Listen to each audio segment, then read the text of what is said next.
Sir ಈಗೇನು ನಿನ್ನೆ exit poll ಬಂತು, NDA ಬಹುಮತ ಗಳಿಸೋದು ಅದು ಎಲ್ಲ ಸಮೀಕ್ಷೆಗಳು ಅದನ್ನೇ ಹೇಳ್ಯಾವ. ಅಲ್ಲ, ನಾವು ಹಿಂದೂ ಹೇಳ್ತಾ ಇದ್ವಿ ಮೋದಿಜಿಯವ್ರ ಬಗ್ಗೆ ಅವ್ರು 3ನೇ ಬಾರಿ ಪ್ರಧಾನಮಂತ್ರಿ ಆಗ್ಬೇಕಂತ ಹೇಳಿ ಇಡೀ ದೇಶದ ಜನತೆಯ ಒಂದು ಆಶೆ ಮತ್ತು ಆ ರೀತಿಯಾದಂಥ ಒಂದು ಭಾವನೆಗಳಿದ್ದದ್ದು. ಮತ್ತು ಚುನಾವಣೆ ಸಂದರ್ಭದಲ್ಲಿ ನಾವು ಎಲ್ಲೇ ಹೋದಾಗೂ ಸಹಿತ ಅದು ಅಂಡರ್ ಕರೆಂಟ್ ಇತ್ತು. ಮತ್ತು ಇದು ಸ್ಪಷ್ಟವಾದಂಥ ಬಹುಮತ ಮತ್ತು ಅದರಲ್ಲಿ ಮೋದಿಜಿಯವರ ಗುರಿ ಏನಿದೆ 400ಕ್ಕೂ ಹೆಚ್ಚು ಸೀಟ್ಗಳನ್ನು ಪಡ್ಕೊಳ್ಳುವಂಥದ್ದು. ಇವೆಲ್ಲ ನೋಡಿದಾಗ ನಿನ್ನೆ ಎಕ್ಸಿಟ್ ಪೋಲು ಸಹಿತ ಅದೇ ಆ್ಯಂಗಲ್ ಮೇಲೆ ಎಕ್ಸಿಟ್ ಪೋಲ್ ಬಂದದ. ಅದಕ್ಕಾಗಿ ಏನು 375 ಇನ್ನೂ ಅದಕ್ಕಿಂತ ಜಾಸ್ತಿನೇ ಆಗ್ಬೋದು, 400 ದಾಟ್ಬೋದು. ಅದಕ್ಕಾಗಿ ಇವತ್ತು ಜನರ ಮನಸ್ಸಲ್ಲಿರುವಂಥ ಭಾವನೆಗಳನ್ನೇ ಇದು ಎಕ್ಸಿಟ್ ಪೋಲ್ ಹೇಳಿದೆ ಅಂತ ನಾನು ತಿಳ್ಕೊಂಡಿದ್ದೆ. ಅಂದರೆ ಈಗ ಕಾಂಗ್ರೆಸ್ನವರು ಅಂದರೆ ಇವು ಎಕ್ಸಿಟ್ ಪೋಲ್ ನಂಬಂಗಿಲ್ಲ, ಸುಳ್ಳು ಅಂದರೆ ಎಲ್ಲ ಕಳೆದ ವಿಧಾನಸಭೆ ಚುನಾವಣೆ ಸಂದರ್ಭದಲ್ಲೂ ಹೇಳಿದ್ದೆ ಬೇರೆ ಆಗಿದ್ದೆ ಬೇರೆ ಅಂತ. ಪ್ರಿಯಾಂಕ್ ಖರ್ಗೆ ಅವರು sir last time exit poll ನಂಬಿ ಬಿಜೆಪಿ ನಾಯಕರು ಸೂಟ್ ಹೊಲಿಸ್ಕೊಂಡಿದ್ರು, ಉಲ್ಟಾ ಹೊಡಿತು ಅಂತಂದಿದ್ದಾರೆ ಸರ್. ನೋಡಿ, ಲಾಸ್ಟ್ ಟೈಮು ಎಕ್ಸಿಟ್ ಪೋಲು ಕಾಂಗ್ರೆಸ್ ಮೆಜಾರಿಟಿ ಬರ್ತದೆ ಅಂತ ಹೇಳಿತ್ತು ಕರ್ನಾಟಕದಲ್ಲಿ ಕಾಂಗ್ರೆಸ್ ಬರ್ತದೆ ಅಂತ ಹೇಳಿದಿಲ್ಲ. ಅದು ಸುಳ್ಳು ಅಂತ ಕಾಂಗ್ರೆಸ್ ಹೇಳ್ಬೇಕಲ್ಲ. ಹಿಂಗೆ ಲಾಸ್ಟ್ ಟೈಮ್ ಎಲ್ಲಿ ಹೇಳಿದ್ರು, ನಾವು BJP ಅಧಿಕಾರಿ ಬರ್ತದೆ ಅಂತ ಎಲ್ಲಿ ಹೇಳಿಲ್ಲ. ಅತಂತ್ರ ಆಯಿತು ಅಂತೇಳಿ ಹೇಳಿ ಎಕ್ಸಿಟ್ ಪೋಲ್ ಹೇಳಿತ್ತು. ಬಟ್ 135 ಸೀಟ್ ಗೆದ್ದು ಕಾಂಗ್ರೆಸ್ ಅಂತ. ಅಲ್ಲ, ಅಲ್ಲಿ ಲೀಡಿಂಗ್ ಯಾರು ತೋರಿಸಿತ್ತು? ಕಾಂಗ್ರೆಸ್ಸೇ ತೋರಿಸಿತ್ತು. ಹೀಗಾಗಿ ಇವತ್ತು ಈ ಎಕ್ಸಿಟ್ ಪೋಲು ಕಂಪ್ಲೀಟು ಫಾಲ್ಸ್ ಅನ್ನುವಂಥದ್ದು ಈಗೇನು ಅವರು ಸೋಲನ್ನು ಒಪ್ಕೊಳ್ಳೋ ಬದಲಿ ಒಂದು ರೀತಿ ಸಬೂಬು ಹೇಳುವಂಥ ಕೆಲಸ ಇವತ್ತು ಅವ್ರು ಮಾಡ್ತಾಯಿದ್ದಾರೆ.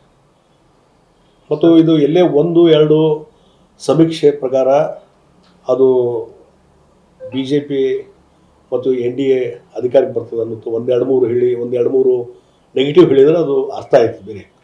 ಇನ್ ಜನರಲ್ ಎಲ್ಲ ಎಕ್ಸಿಟ್ ಪೋಲು ಎಲ್ಲ ಚಾನಲ್ದವರು ಸುದ್ದಿ ಸಂಸ್ಥೆಗಳು ಏನು ಇವತ್ತು ಎಕ್ಸಿಟ್ ಪೋಲ್ ಮಾಡಿದ್ದಾರೆ, ಆಲ್ಮೋಸ್ಟ್ ಎಲ್ಲ 99% ಎಲ್ಲವೂ ಹೇಳ್ತಾ ಇರೋದು ಅದೇ. ಹೀಗಾಗಿ 1-2 ಹೆಚ್ಚು ಕಡಿಮೆ ಹೇಳಿದರೆ ಅದು ಬೇರೆ.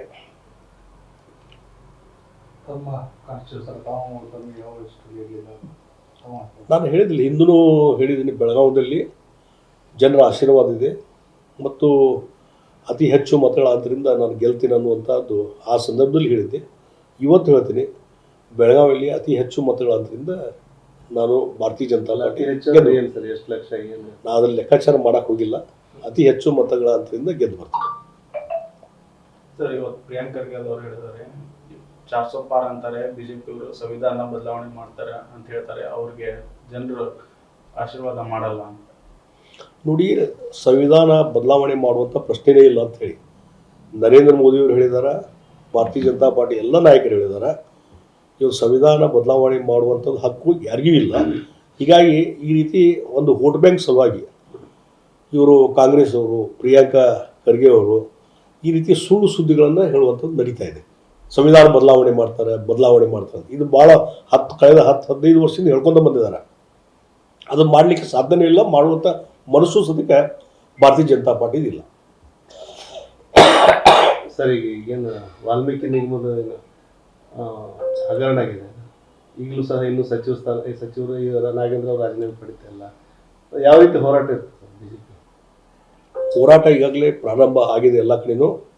ನಾನು ಒಂದು ಹೇಳ್ತೀನಿ, ಇಮಿಡಿಯೇಟ್ಲಿ ಇಲ್ಲಿ ಹೋರಾಟ ಆಗಿ ಎಲ್ಲ ಆದಮೇಲೆ ರಾಜೀನಾಮೆ ತಗೊಳ್ಳೋ ಬದಲಿ ತಕ್ಷಣವೇ ಸಿದ್ದರಾಮಯ್ಯನವರು ಮಂತ್ರಿ ನಾಗೇಂದ್ರ ರಾಜೀನಾಮೆ ತೆಗೆದುಕೊಳ್ಬೇಕು ಅನ್ನುವಂಥ ಒತ್ತಾಯವನ್ನು ನಾನು ಮಾಡ್ತೀನಿ. ಇಷ್ಟೊಂದು ಪ್ರೈವಾಪೇಶಿಯ ಹಗರಣ ಆದಮೇಲೆಯೂ ಸಹಿತಕ್ಕೆ ಆತ್ಮಹತ್ಯೆ ಮಾಡಿಕೊಂಡು ಮೃತಪಟ್ಟ ಮೇಲೆಯೂ ಸಹಿತಕ್ಕೆ ಇನ್ನೂವರೆಗೆ ಅವರು ನಾಗೇಂದ್ರ ಅವರು ರಾಜೀನಾಮೆ ತೊಗೊಂಡಿಲ್ಲ ಅಂತಂದರೆ ಇದು ಒಂದು ನಾಚಿಕೆ ಗೆಟ್ಟವಂಥ ಸರ್ಕಾರ ಅಂತ, ನಾಚಿಕೆ ಇಲ್ಲದಂಥ ಸರ್ಕಾರ ಅಂತ ಅನ್ಬೇಕಾಗ್ತದೆ.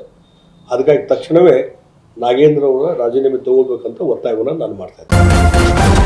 ನ್ಯೂಸ್ ಫಸ್ಟ್, ನಿರ್ಭೀತಿಯಿಂದ ನಿಮ್ಮ ಪರವಾಗಿ.